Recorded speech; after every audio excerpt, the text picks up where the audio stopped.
Yeah, I am playing Doom Eternal, and only Doom I was Eternal. gonna ask if that was Doom Dude. behind you. Yeah, yeah. Yeah, man, Doom Eternal, 100%. So this, I mean, we've talked Doom before, obviously. Like we've downloaded Doom 2 when it was on sale in the Xbox store for like $2 or something. Like, and that was fun.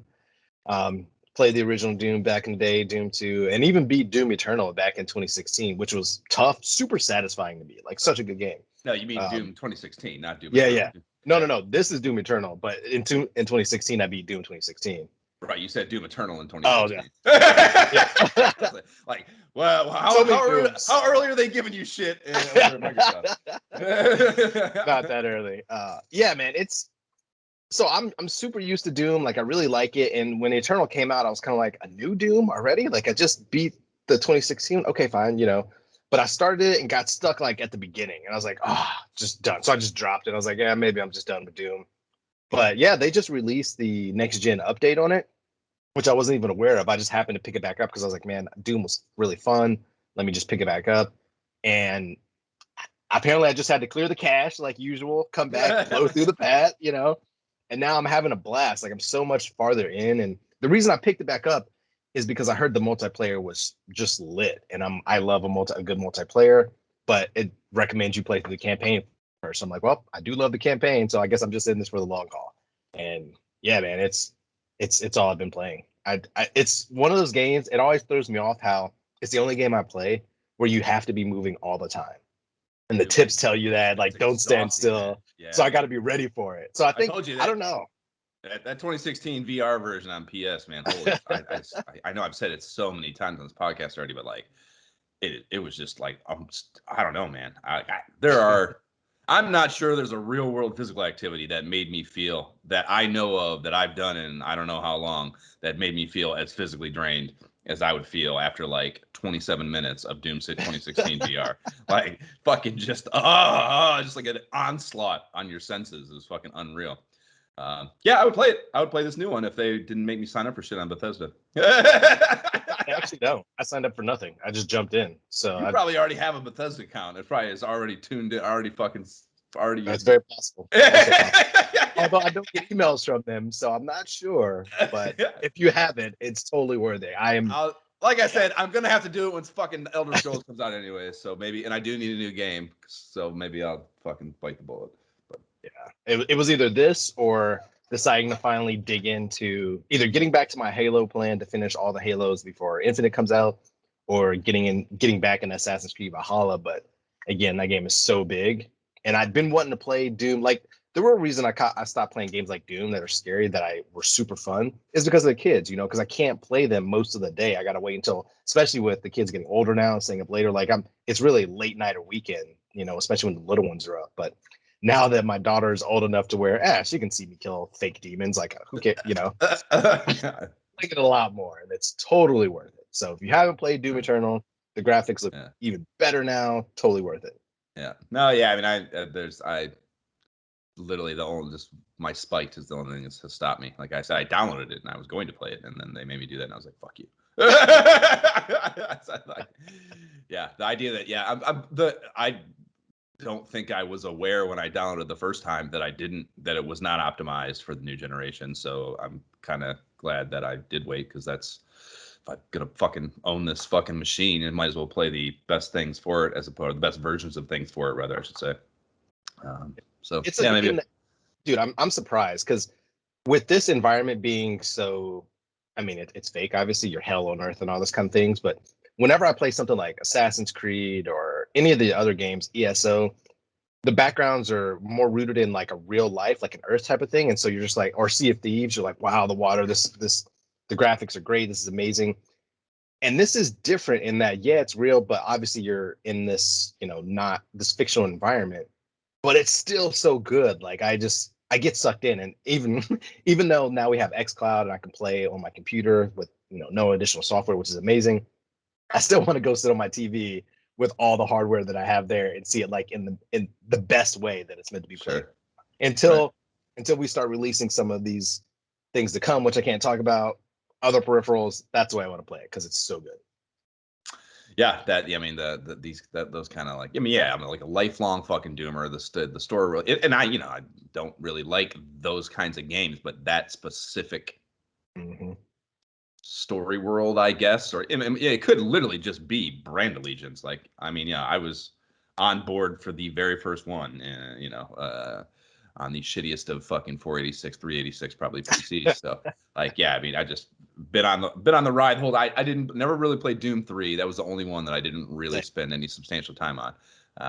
And yeah, I mean fucking it's got me for sure. So fucking all I gotta do is get past my stubbornness and I'll probably buy that. Yeah, when is the VR thing coming, Jay? Dude, I don't know. That would be nuts, man. Based on what you said, I can't even imagine. Even I still pull out my VR for my PS4 since that's the only VR I have right now, and it's so good. Like the thought of anything better VR, like yeah. Yeah. God, it's like Subnautica and VR. I just can't. Speaking of, so is that the only game you're still playing right now? Did you find something else? Is it still just I tried DarkAlliance because you piqued my interest. Yeah. It's kind of amazing that they were able to turn a D&D story world into the exact same thing as Outriders. Or like it's I don't know, loot crate, kill shit with repetitive button mashing, get meaningless loot crates, rinse, repeat over and over and over and over and over again. It's such a fucking boring way to play a video game. It's such a boring activity. Just like kill things with like just button mashing, get this stupid loot crate with this like semi-meaningless contents that supposedly changes fucking some meaningless thing about the way you mash buttons on the next time. It's just like such a boring cycle. Like there's no effort towards story in that game. There's no fucking, you're not really developing a character in any way, shape, or form. I really hated, how like it was just the 4 static things. Like I thought there would be some more bearing. You said that when you explained it, but like the just having to pick those 4 specific people is such a low exposure to the character D&D. set that the D&D offers you. It's such a limited. Yeah, and even kind of like the guy I chose, it's close to like the ranger elf character is pretty close. He's like a dark elf. It's kind of like close to what I was picking, which is like the tiefling ranger was the actual character type that I was dicking around with when I was playing the tabletop thing a year or so ago. But it still was very unfulfilling in that regard. And yeah, I played. I got through, I think, what probably constitutes like the first boss thing. I don't know how much did you play it, like the big ogre thing that was like up that little hill. Like I killed that thing and then got into the next section. I was like, this is the exact same thing I've already done for like the like no effort whatsoever. Like going back to like the base camp or whatever it was, the place where you go to the next mission. Like there's just no effort there at all to make that an actual alive environment. It's like literally just like kiosks. Fucking just awful effort to use an IP that can do so much more.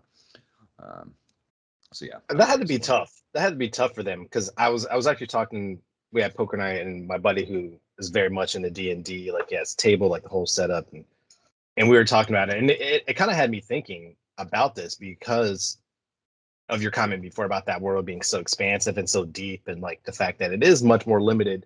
But in that game, like how do you not make it just this game where anything goes? Like how do you rein it in? So that had to be tough because I was a little surprised also with the 4 character thing. I thought there would be much more selection, like there is, character creation in other games. But I was like, well, yeah, I'm like maybe they. And I get that Skyrim is like a whole. They were not trying to make Skyrim. I know that, but if you want my attention, anyways, you got to come closer than they did for sure.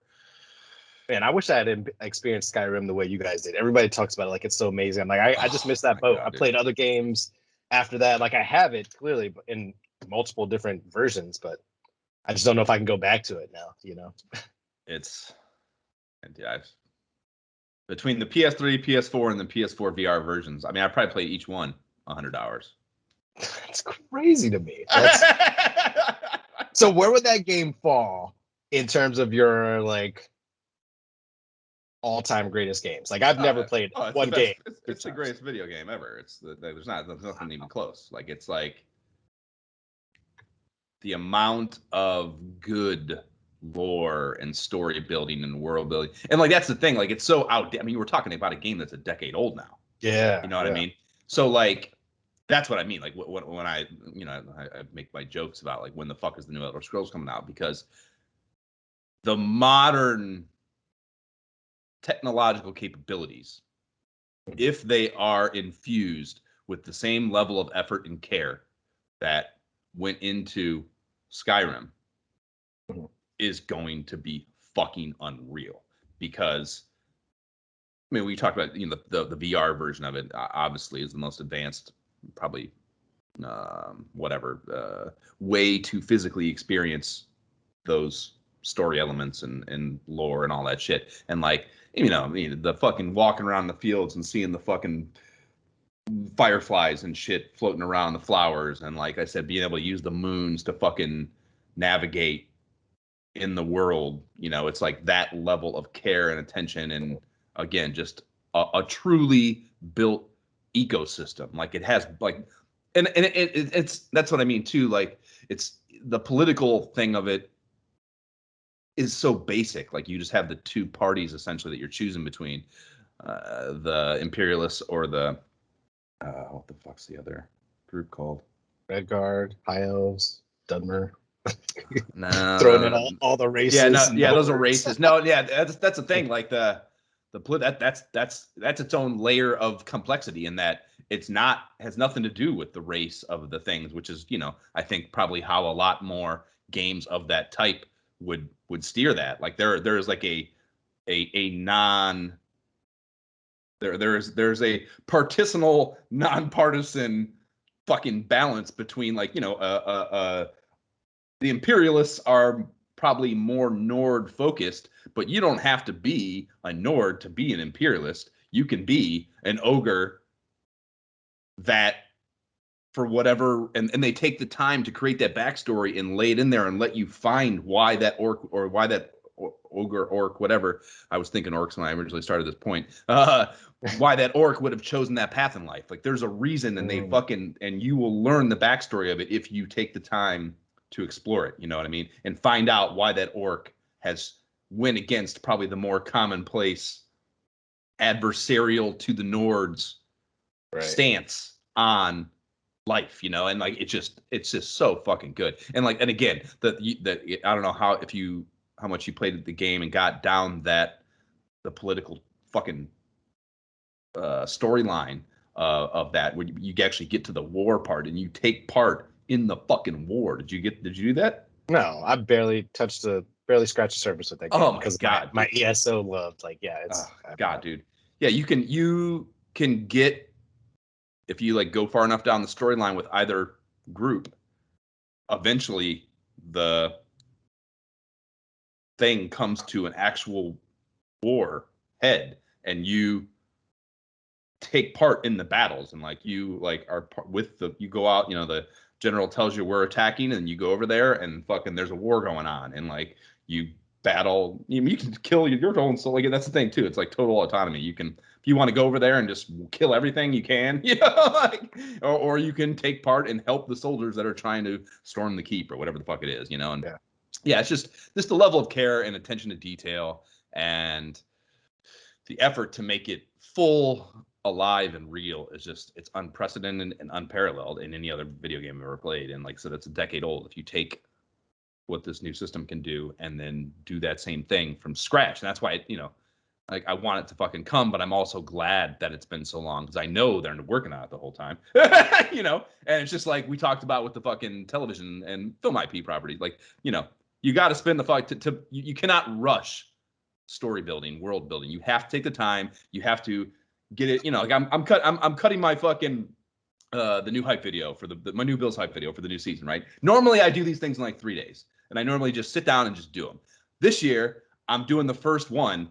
I'm literally, you know, I spent probably a week and some change doing it here. I'm not going to release it till the first preseason game in August, and that means I'm going to spend 2 months or a month and a half just watching it and making the most minute changes to make it better, and just like spending, like, just because I'm not gonna release it Just like I'm not, it's not like I'm still necessarily working on it, but I'm gonna watch it all the time because that's why I make these things. I like to watch them. So like I'll sit and watch mine because I think they're the best. and every time I watch it, I go, I can tweak that a little bit, or that's just a frame or two, not where I wanted to hit with the music and yada yada yada, and like just spending that time of just going over it again, just watching it and pruning it and making little tiny changes for betterment.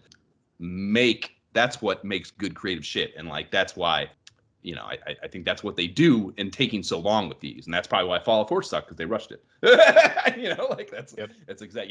You cannot fucking rush that kind of complexity in storytelling. You just can't. It's not possible, man. The human fucking mind can't do it. So makes sense, especially with a follow-up type of game where people are used to it. Like, yeah, right. So yeah, DarkAlliance, definitely not Skyrim.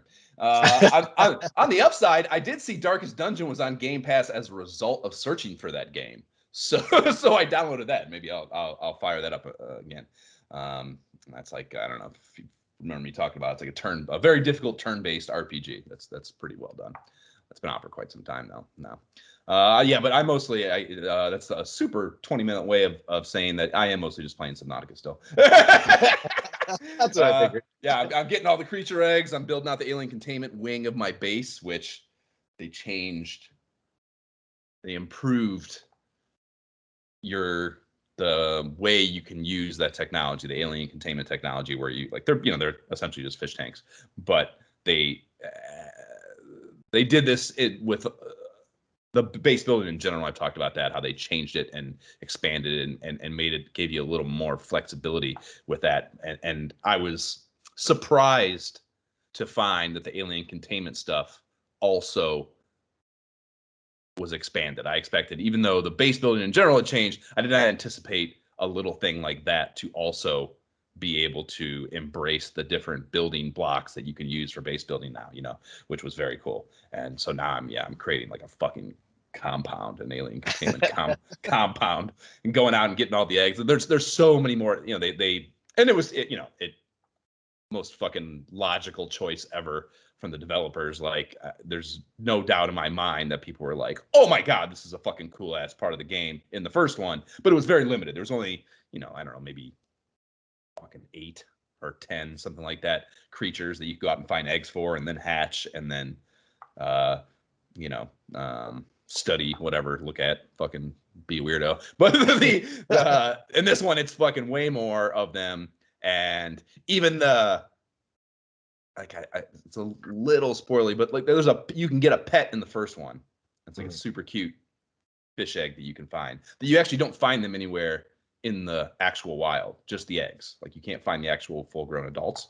And there's a little effort towards story to explain that. But the second one has not the same thing, but something close. And there's actually multiple varieties of them, So, and you can, I don't know. I don't want to say that. That's cool. I think that was very cool for me to discover. So I don't want to say that. But yeah, there's just cool things about that you can do and embrace. And then there's like a downside, like I don't know if it's, well, yeah, they can die. Your pet can die. It can get attacked by the hostile fish because it'll follow you. You can tell it not to follow you and have it stay at your base, or wherever you tell it to stop following you, I guess. Or you can have it just follow you and it'll go wherever you go. Even if you're in your submersible or you're swimming free, whatever, the fish will follow you out and do whatever with you. And you can like interact with them and like give it a cookie and play with it and pet it and shit. It's super cute. And they got some, like, I don't know, like the people who do Minions or something that understand, like, or Pixar, that understand like the big eyes and like the little attributes that make things cute. Like, they got some consultation on that. They got it. or they are naturally into it, because like both of the in both games, like the fish is ultra fucking cute, and like it's a fish and it's still cute, so like there's like, again, there's some sort of fucking, I don't know what the illustration or animation fucking tactics are that make humans like, oh, that's fucking cute. But they nailed it for both games. But anyways, so it can go out, it can get hurt, and it can die. And like I don't even know if the one died on me. Like I think maybe they can get lost too. I think is possible. But either way, like because you're swimming and like I talked about with the getting attacked. Like you can't see or you don't see 360 degrees at all times. So you don't see what's happening at all times. So like you'll just be swimming and then like your fish will buzz around and like fucking swim in front of you and you're like you interact with it, whatever. You're not paying attention to it at all times. If you and like you can forget to leave it behind if you're gonna go somewhere hostile. Like I'll leave them behind and like I don't want to take you to somewhere that's where you're likely to get fucked up. But sometimes you forget and like it'll go with you anyways, and like so yeah, like I was fucking swimming and I like just all of a sudden realized where the fuck's the fish? I'm like looking around and it's gone. And like it's just gone now. It's been gone for like most of the week now. It just got swallowed and you just I don't know if it got eaten. I don't know if it got killed. I don't know if it just said fuck you. I don't want to hang out with this dude anymore. Like I have no fucking idea. But it's a fucking bummer, man. It's like a genuine bummer. It's like an actual emotional bummer. And it's again creating that emotional response in a player. Like holy shit, good job. So that's impressive. Yep, for sure. So, yep, still planning to do in Subnautica.